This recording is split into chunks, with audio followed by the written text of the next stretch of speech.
இன்றைய முக்கிய செய்திகள்.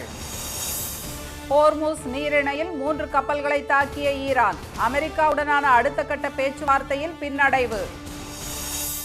தமிழ்நாடு முழுவதும் நாளை காலை 7 மணிக்கு தொடங்குகிறது வாக்குப்பதிவு. 234 சட்டப்பேரவை தொகுதிகளிலும் தயார் நிலையில் வாக்குச்சாவடிகள். வாக்குச்சாவடிக்குள் செல்போன்கள் கொண்டு செல்ல தடை. வீடியோ எடுத்தால் 2 ஆண்டுகள் சிறை என அர்ச்சனா பட்நாயக் எச்சரிக்கை. திராவிட மாடல் 2.0 ஆட்சி அமைய எதிர்பார்ப்புடன் மக்கள். திமுகவினர் நாளை விழிப்புடன் பணியாற்ற ஸ்டாலின் அறிவுறுத்தல். வணக்கம். ஈரானுடன் போர் நிறுத்தத்தை அமெரிக்க அதிபர் டிரம்ப் நீட்டித்துள்ள நிலையில் ஹோர்முஸ் நீரிணை பகுதியில் 3 கப்பல்கள் மீது தாக்குதல் நடத்தப்பட்டுள்ளதால் இரு நாடுகளுக்கும் இடையே பேச்சுவார்த்தை நடைபெறுவதில் பின்னடைவு ஏற்பட்டுள்ளது. அணு ஆயுத ஒழிப்பு தொடர்பான பேச்சுவார்த்தை தோல்வியடைந்ததால் ஈரான் மீது அமெரிக்கா மற்றும் இஸ்ரேல் படைகள் கடந்த பிப்ரவரி 28ஆம் தேதி தாக்குதலை தொடங்கின. 40 நாட்களுக்கும் மேலாக நடைபெற்ற போர் பேச்சுவார்த்தை நடத்துவதற்காக 2 வாரத்திற்கு நிறுத்தப்படுவதாக டிரம்ப் அறிவித்தார். எனினும் பாகிஸ்தானில் ஈரானுடன் நடத்திய முதல் கட்ட பேச்சுவார்த்தை தோல்வியடைந்ததால் ஹோர்முஸ் நீரிணையை அமெரிக்க போர் கப்பல்கள் முற்றுகையிட்டுள்ளன. இதனால் ஹோர்முஸ் நீரிணையை திறப்பதாக அறிவித்த ஈரான் பின்னர் முற்றுகை நீடிக்கும் வரை திறக்கப்படாது என்று அறிவித்தது. 2 வார போர் நிறுத்தம் நேற்றுடன் நிறைவடைந்த நிலையில் போர் நிறுத்தம் தொடர்பாக ஈரான் ஒரு முன்மொழிவை கொண்டு வரும் வரை போர் நிறுத்தம் நீடிக்கும் என்று டிரம்ப் அறிவித்துள்ளார். ஆனால் டிரம்பின் போர் நிறுத்த நீட்டிப்பு அறிவிப்பு என்பது திடீர் தாக்குதல் நடத்த தயாராவதற்கான அவகாச தந்திரம் என்று ஈரான் நாடாளுமன்ற சபாநாயகரின் ஆலோசகர் மஹ்தி மொஹமதி எக்ஸ் தளத்தில் குற்றம் சாட்டியுள்ளார். ஹோர்முஸ் நீரிணையை அமெரிக்க போர்க்கப்பல்கள் முற்றுகையிடுவதற்கும் ஈரான் மீது தாக்குதல் நடத்துவதற்கும் வித்தியாசம் இல்லை என்று குறிப்பிட்டுள்ள அவர், போரில் தோற்றவர்கள் நிபந்தனைகளை விதிக்க முடியாது என்று கூறியுள்ளார். இதனிடையே ஹோர்முஸ் நீரிணை பகுதியில் சென்ற 2 எண்ணெய் கப்பல்கள் மீதும் ஓமன் வளைகுடா பகுதியில் சென்ற மற்றொரு கப்பல் மீதும் ஈரான் புரட்சி படையினர் தாக்குதல் நடத்தியுள்ளனர். இதனால் பாகிஸ்தானில் 2ஆம் கட்ட பேச்சுவார்த்தை நடைபெறுவதில் சிக்கல் ஏற்பட்டுள்ளது. இந்த முறை பேச்சுவார்த்தை குழுவில் துணை அதிபர் JD வான்ஸ் கலந்து கொள்ள மாட்டார் என வெள்ளை மாளிகை அறிவித்துள்ளது. இதேபோல ஈரானும் குழுவை அனுப்புவது குறித்து முடிவு செய்யவில்லை என்று கூறியுள்ளதால் ஈரான் அமெரிக்கா இடையேயான பேச்சுவார்த்தையில் இழுபறி நீடிக்கிறது. தமிழ்நாடு முழுவதும் நாளை ஒரே கட்டமாக தேர்தல் நடைபெறும் நிலையில் வாக்குப்பதிவுக்கான ஏற்பாடுகள் தயார் நிலையில் உள்ளன. 234 தொகுதிகளை கொண்ட தமிழ்நாடு சட்டப்பேரவை தேர்தலில் திமுக தலைமையிலான மதசார்பற்ற முற்போக்கு கூட்டணி, அதிமுக தலைமையிலான தேசிய ஜனநாயக கூட்டணி, தவேக, நாம் தமிழர் கட்சி, ராமதாஸ் சசிகலா கூட்டணி என 5 முனை போட்டி நிலவுகிறது. 38 நாட்களாக அனல் பறந்த பிரச்சாரம் நேற்று ஓய்ந்த நிலையில் 75,064 வாக்குச்சாவடிகளில் சிசிடிவி கண்காணிப்புடன் நாளை காலை 7 மணி முதல் மாலை 6 மணி வரை வாக்குப்பதிவு நடைபெறுகிறது. 2,80,30,658 ஆண்கள், 2,93,04,905 பெண்கள், 7,728 மூன்றாம் பாலினத்தவர்கள் உட்பட மொத்தம் 5,73,43,291 பேர் வாக்களிக்க தகுதி பெற்றுள்ளனர். இவர்களில் 14,59,093 பேர் முதல் முறை வாக்காளர்கள் ஆவர். வாக்குப்பதிவுக்கு 1,06,408 மின்னணு இயந்திரங்கள், 75,064 விவிபேட் இயந்திரங்கள் பயன்படுத்தப்படும் நிலையில் கூடுதலாக 20% இயந்திரங்கள் தயார் நிலையில் வைக்கப்பட்டுள்ளன. இந்நிலையில் சென்னை, கோவை, சேலம் உள்ளிட்ட இடங்களில் வாக்குப்பதிவு இயந்திரங்கள் உள்ளிட்ட வாக்குப்பதிவுக்கான பொருட்கள் வாகனங்களில் எடுத்துச் செல்லப்பட்டு சாவடிகள் தயார் செய்யப்பட்டன. ஆண்டிப்பட்டியிலிருந்து 75 கிலோமீட்டர் தொலைவில் உள்ள வெள்ளிமலையில் 5 வாக்காளர்களை மட்டுமே கொண்ட வாக்குச்சாவடிக்கு கரடு முரடான வனப்பாதையில் தேர்தல் பணியாளர்கள் ஜீப்பில் புறப்பட்டு சென்றனர். 5 ஓட்டுகளுக்காக தேர்தல் ஆணையம் ஒரு ஜோனல் ஆபீசர் ஏற்பாடு செய்து தனியாக அதுக்கு மட்டும் வாகன வசதியெல்லாம் செய்து கொடுத்திருக்கிறார்கள். ஃபாரஸ்ட் டிபார்ட்மெண்ட்லேயும் நாங்கள் உதவி கேட்டிருக்கோம். ஆர்வ மேடம் அதுக்கு அவங்ககிட்ட பேசி பெர்மிஷன் வாங்கி கொடுத்துருக்காங்க. இன்டீரியராக போகிறதுனால முழு பாதுகாப்பு கொடுக்கறதுக்காண்டி காவல்துறையும் வர்றாங்க. மதுரையில் பல வாக்குச்சாவடிகளை கொண்ட மையங்களில் வாக்காளர்கள் தங்களது சாவடியை அடையாளம் காண தனித்தனி கலர் கோடு முறை பின்பற்றப்படுகிறது. நாமக்கல் மாவட்டம் சேந்தமங்கலம் தொகுதிக்குட்பட்ட கூலிப்பட்டி ஊராட்சி ஒன்றிய நடுநிலைப்பள்ளி வாக்குச்சாவடி பல வண்ணங்களில் அலங்கரிக்கப்பட்டு பசுமை வாக்குச்சாவடியாக உருவாக்கப்பட்டது. இதேபோல் மாநிலம் முழுவதும் வாக்காளர்களை கவர 249 மாதிரி வாக்குச்சாவடிகள் உருவாக்கப்பட்டு கழிப்பறை, குடிநீர் உள்ளிட்ட வசதிகள் செய்யப்பட்டுள்ளன. மொத்தம் 3 லட்சம் பணியாளர்கள் தேர்தல் பணிகளில் ஈடுபடும் நிலையில் பாதுகாப்பு பணியில் 300 கம்பெனி துணை ராணுவ படையினரும் 83,000 காவலர்களும் ஈடுபடுத்தப்பட்டுள்ளனர். 5949 பதற்றமான வாக்குச்சாவடிகளில் கூடுதல் பாதுகாப்பு ஏற்பாடுகள் செய்யப்பட்டுள்ளன. வாக்காளர்கள் தேர்தல் தொடர்பான விரிவான விவரங்களை தெரிந்து கொள்ள voter வழிகாட்டி .tn.gov.in என்ற இணையதளம் உருவாக்கப்பட்டுள்ளது. இதேபோல் நாளை முதல்கட்ட வாக்குப்பதிவை சந்திக்கும் மேற்கு வங்கத்தின் 16 மாவட்டங்களில் உள்ள 152 தொகுதிகளிலும் வாக்குப்பதிவுக்கான ஏற்பாடுகள் தயார் நிலையில் உள்ளன. தமிழ்நாடு முழுவதும் 1262 கோடி ரூபாய் பறிமுதல் செய்யப்பட்டுள்ளதாக தெரிவித்துள்ள தமிழக தலைமை தேர்தல் அதிகாரி திருமதி அர்ச்சனா பட்நாயக், வாக்குச்சாவடிக்குள் வீடியோ அல்லது புகைப்படங்கள் எடுத்தால் 2 ஆண்டுகள் சிறை தண்டனை விதிக்கப்படும் என்றும் எச்சரித்தார். சென்னை தலைமைச் செயலகத்தில் இன்று செய்தியாளர்களை சந்தித்த அவர், நாளை நடக்கவுள்ள சட்டப்பேரவை தேர்தலுக்கான அனைத்து ஏற்பாடுகளும் செய்யப்பட்டுள்ளதாக கூறினார். மாநிலம் முழுவதும் 5949 பதற்றமான வாக்குச்சாவடிகள் உள்ளதாகவும், அந்த இடங்களில் கூடுதலாக மத்திய பாதுகாப்பு படையினரும் மாநில காவல்துறையினரும் பாதுகாப்பு பணியில் ஈடுபட்டுள்ளதாகவும் திருமதி அர்ச்சனா பட்நாயக் தெரிவித்தார். தேர்தல் பணியில் 3 லட்சம் பணியாளர்கள் ஈடுபடுத்தப்பட்டுள்ளதாகவும், இதுவரை 4,18,000 தபால் வாக்குகள் பதிவு செய்யப்பட்டுள்ளதாகவும் அவர் கூறினார். இந்த தேர்தலில் 1,06,408 மின்னணு எந்திரங்களும் 75,064 விவிபேட் எந்திரங்களும் பயன்படுத்தப்பட உள்ளதாக அவர் கூறினார். பாதுகாப்பு பணியில் 300 கம்பெனி துணை ராணுவ படையினரும் 83,000 காவலர்களும் ஈடுபட்டுள்ளதாக திருமதி அர்ச்சனா பட்நாயக் தெரிவித்தார். தமிழ்நாடு முழுவதும் நடத்தப்பட்ட வாகன தணிக்கையில் 1,262 கோடி ரூபாய் மற்றும் பரிசு பொருட்கள் பறிமுதல் செய்யப்பட்டுள்ளதாக அவர் கூறினார். CAPF deployed 300 companies. Mottama police personnel 83,875. Counting centers பொறுத்தவரைக்கும் 62 counting centers have been approved. Interception பொறுத்தவரைக்கும் total rupees 1,262 crore approximately. வாக்குப்பதிவு முழுவதும் சிசிடிவி கேமராக்கள் மூலம் கண்காணிக்கப்படும் என்றும், வாக்குச்சாவடிக்குள் செல்போனை கொண்டு செல்ல தடை விதிக்கப்பட்டுள்ளதாகவும் அவர் தெரிவித்தார். யாருக்கு வாக்களிக்கிறோம் என்பதை வீடியோ அல்லது புகைப்படங்கள் எடுத்தால் 2 ஆண்டுகள் சிறை தண்டனை விதிக்கப்படும் என்றும் திருமதி அர்ச்சனா பட்நாயக் எச்சரித்தார்.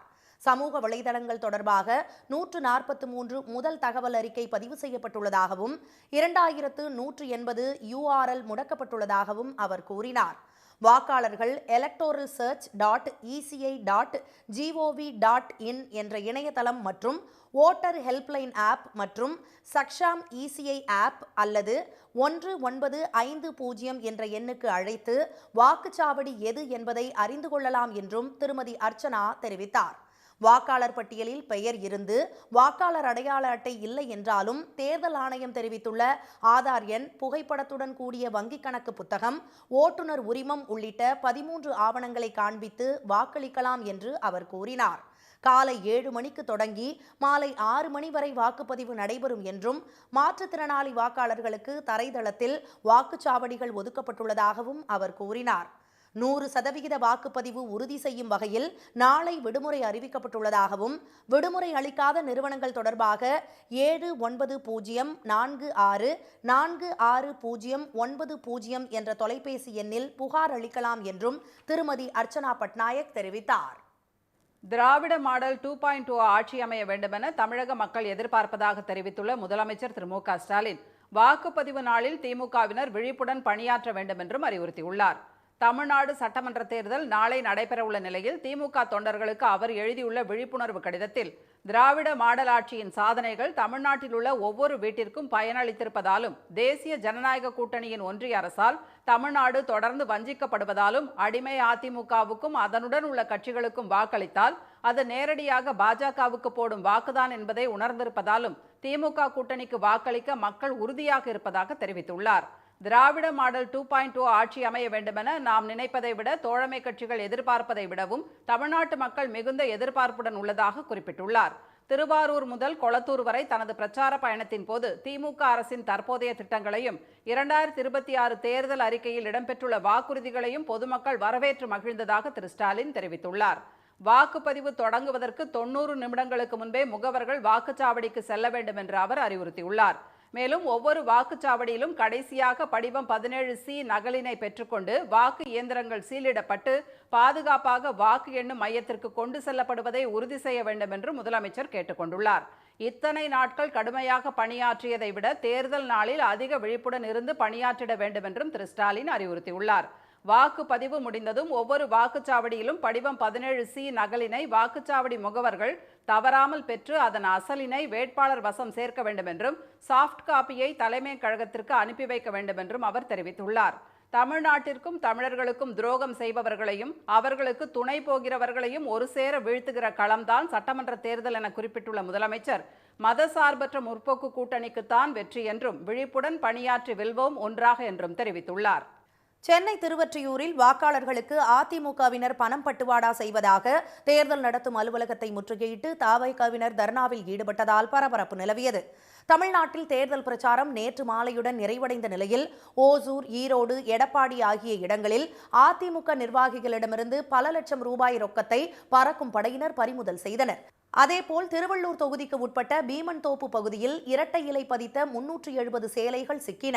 இந்நிலையில் திருவொற்றியூரில் அதிமுகவினர் வாக்காளர்களுக்கு பணம் விநியோகிப்பதாக புகார் தெரிவித்து அங்குள்ள தேர்தல் நடத்தும் உதவி ஆணையர் அலுவலகம் முன்பு தவேகாவினர் தர்ணாவில் ஈடுபட்டனர்.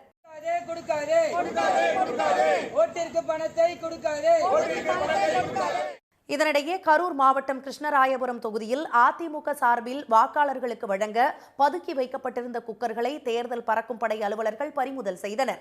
புலியூர் பேரூர் கழக துணை செயலாளர் அம்மையப்பனுக்கு சொந்தமான இடத்தில் கைப்பற்றப்பட்ட 52 குக்கர்கள் கிருஷ்ணராயபுரம் தேர்தல் நடத்தும் அலுவலர் அலுவலகத்தில் ஒப்படைக்கப்பட்டன. இனி வருவது செய்தி துளிகள். தீவிரவாதம் எந்த வடிவில் வந்தாலும் இந்தியா அதை எதிர்த்து போரிடுமே தவிர ஒருபோதும் அடிபணியாது என்று பிரதமர் திரு மோடி தெரிவித்துள்ளார். கடந்த ஆண்டு ஏப்ரல் 22ஆம் தேதி காஷ்மீர் மாநிலம் பெஹல்காமில் நிகழ்த்தப்பட்ட தீவிரவாத தாக்குதலின் 1ஆம் ஆண்டு நினைவு தினத்தையொட்டி அவர் வெளியிட்டுள்ள வலைதள பதிவில், தீவிரவாதத்திற்கு இந்தியா ஒருபோதும் பணியாது என்றும் பயங்கரவாதிகளின் இழிவான சதித்திட்டங்கள் ஒருபோதும் வெற்றி பெறாது என்றும் கூறியுள்ளார். மேற்கு வங்க மாநிலத்தில் நாளை முதற்கட்ட சட்டப்பேரவை தேர்தல் நடக்கவுள்ள நிலையில் கூடுதல் வாக்காளர் பட்டியலை தேர்தல் ஆணையம் வெளியிட்டுள்ளது. அந்த மாநிலத்தில் உள்ள 294 தொகுதிகளில் 152 தொகுதிகளுக்கு நாளை தேர்தல் நடக்கவுள்ளது. இதில் SIR-இல் நீக்கப்பட்டு குறைதீர் முகாம்களில் மனு அளித்தவர்களில் தகுதியானவர்களின் பெயர்களுடன் புதிய பட்டியலை ஆணையம் இன்று வெளியிட்டுள்ளது.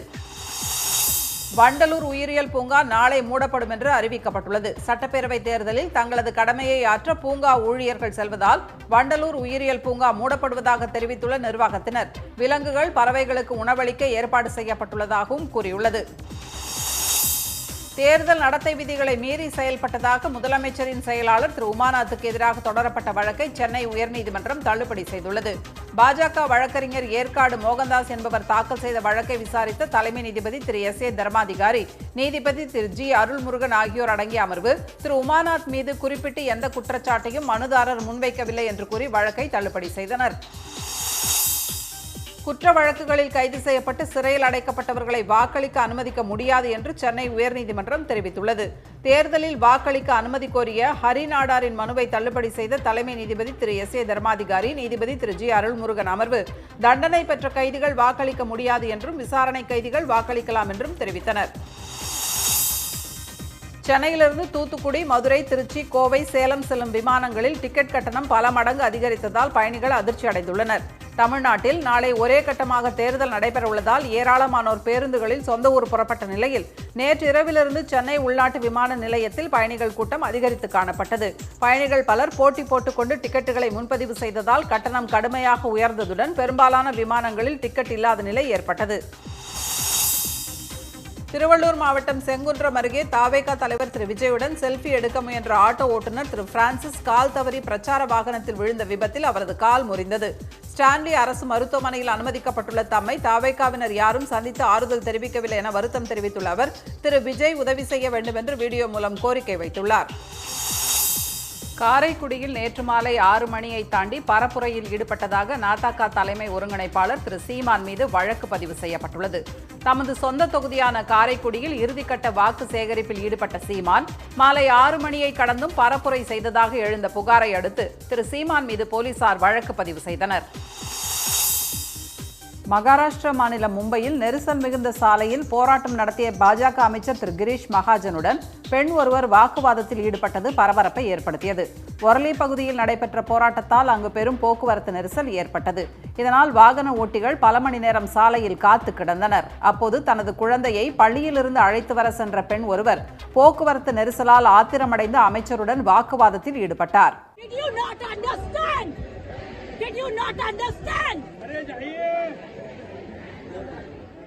போராட்டம் நடத்த எத்தனையோ மைதானங்கள் இருக்கிறது என்றும் உங்கள் நாடகங்களை அங்கு வைத்துக் கொள்ளுங்கள் என்றும் ஆக்ரோஷமாக அந்த பெண் கூறினார்.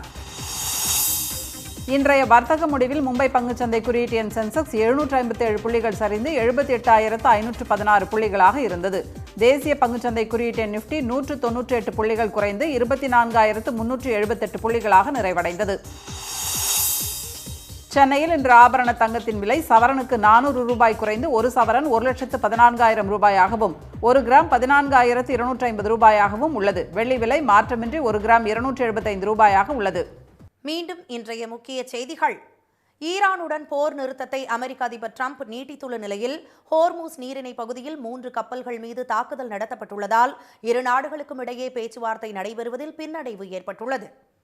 தமிழ்நாடு முழுவதும் நாளை ஒரே கட்டமாக தேர்தல் நடைபெறும் நிலையில் வாக்குப்பதிவுக்கான ஏற்பாடுகள் தயார் நிலையில் உள்ளன. திராவிட மாடல் 2.0 ஆட்சி அமைய வாக்குப்பதிவு நாளில் திமுகவினர் விழிப்புடன் பணியாற்ற வேண்டும் என்று முதலமைச்சர் ஸ்டாலின் அறிவுறுத்தியுள்ளார். இத்துடன் இந்த செய்திகள் நிறைவடைகின்றன. மீண்டும் சன் டிவியில் செய்திகள் காலை 7:30 மணிக்கு. செய்திகளை உடனுக்குடன் தெரிந்து கொள்ள QR கோடை ஸ்கேன் செய்து சன் நியூஸ் வாட்ஸ்அப் சேனலுடன் இணைந்திருங்கள். வணக்கம். வணக்கம்.